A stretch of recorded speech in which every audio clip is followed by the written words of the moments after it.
Welcome to TradersArmy.com, defending your right to build wealth and preserve capital for generations to come.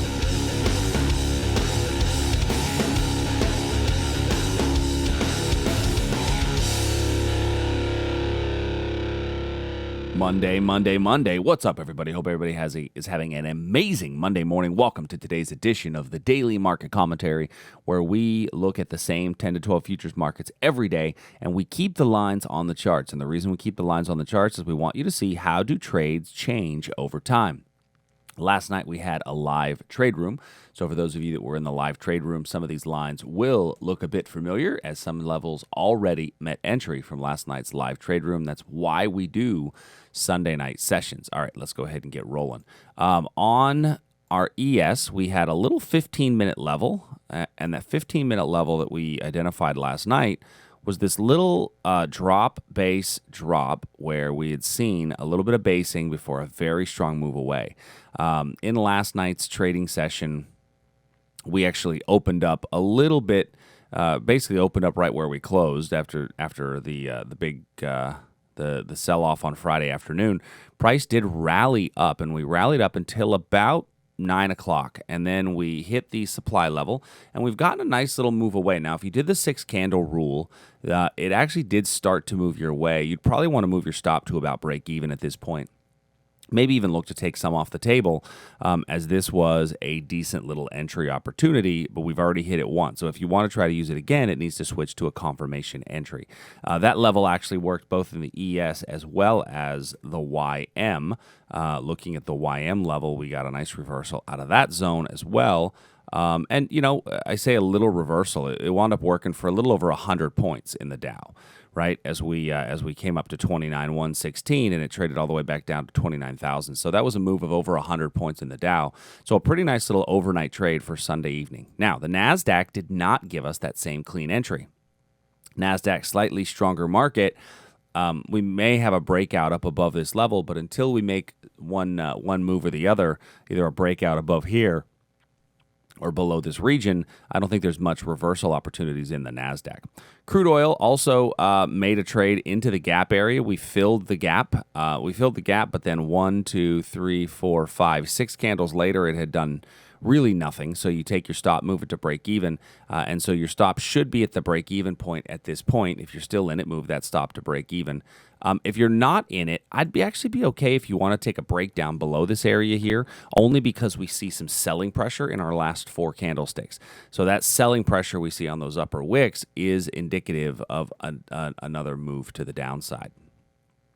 Looking at gold also came into our level that we identified last night. We got a nice little touch into the zone and then a very quick move away. And then we hit another little area up in here. So both of those levels, you know, a little bit of a move. But we looked at gold last evening for a potential 5-day iron condor. And there's a 5-day iron condor in gold between 1605 and I want to say it was 1540, where there's an opportunity to benefit from the lack of movement for the next 5 days. So if you trade options, keep an eye on that. If you don't trade options, go to TradersArmy.com. There's some options material on the site underneath free education, and I think it's worth taking a look at. All right, looking at our bonds and currency markets. Sliding over to the ZN. We didn't really have anything in the ZN as the bond market. There's no real clean reversals. I mean, this was really the only one. Was this area right in here, and we've already come close to there and popped away. And so overnight, not a whole lot was added. So I'm going to wait until I get a cleaner level that's defined in the bonds. I don't necessarily want to force it, and I would be forcing it at this point. Now, the Australian dollar, overnight we were taking a look at a potential supply area, and unfortunately that supply area just absolutely didn't hold. Price came into the level, even if theoretically your stop would be above this pivot, so technically you didn't get stopped out, because your stop needs to be above this pivot if you've got your level right in here. But it was definitely there longer than 6 candles. So this one, I still think that the better opportunity is for the market to come down inside of Inside of the Aussie, it's a better short opportunity. We just happened to pop through that one, and that's okay when you pop through those ones because those are very, very small levels. I'd rather get popped on very small levels like that and take small losses than really the wider zones. Inside the euro, we're sitting above a potential breakdown area, so look for a breakdown below this level in here as our 4-hour is in a continued downward trend, and we're getting a little bit of basing where we could fall from there. And then inside of the Canadian dollar, we're seeing the same kind of weakness, but not as weak, if you will, as the basing in here, and it's not as weak as the euro. That's really the difference, is that the euro is much, much weaker than the Canadian dollar, as we're still getting a little bit more sideways price action here in the Canadian dollar. So, I mean, theoretically, we could see a breakdown below this area in here, provided that I get basing inside of that region. Great British Pound and Japanese Yen. So the pound, we were looking at last night, a potential reversal point. Potential reversal point in the pound up in this region here. We've actually just hit it, so let's see if we get a little reversal off of this level.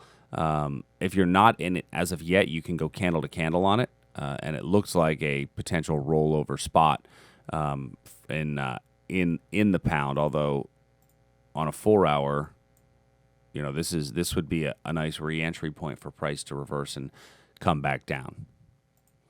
Japanese yen. So the Japanese yen, we had looked at this as a potential breakdown last week. We got a wick below, and then price just popped back up. Didn't really give us a true breakdown, unfortunately. And so I'm going to remove this level, and we're still waiting for price to come up into here. This is our next levels are on our reversal trades. So those are the levels that we have for today. If you have any questions, please shoot us an email. And we will gladly get back to you. Love to talk to you. Support@tradersarmy.com. Until tomorrow, everybody, I will talk to you soon. See you.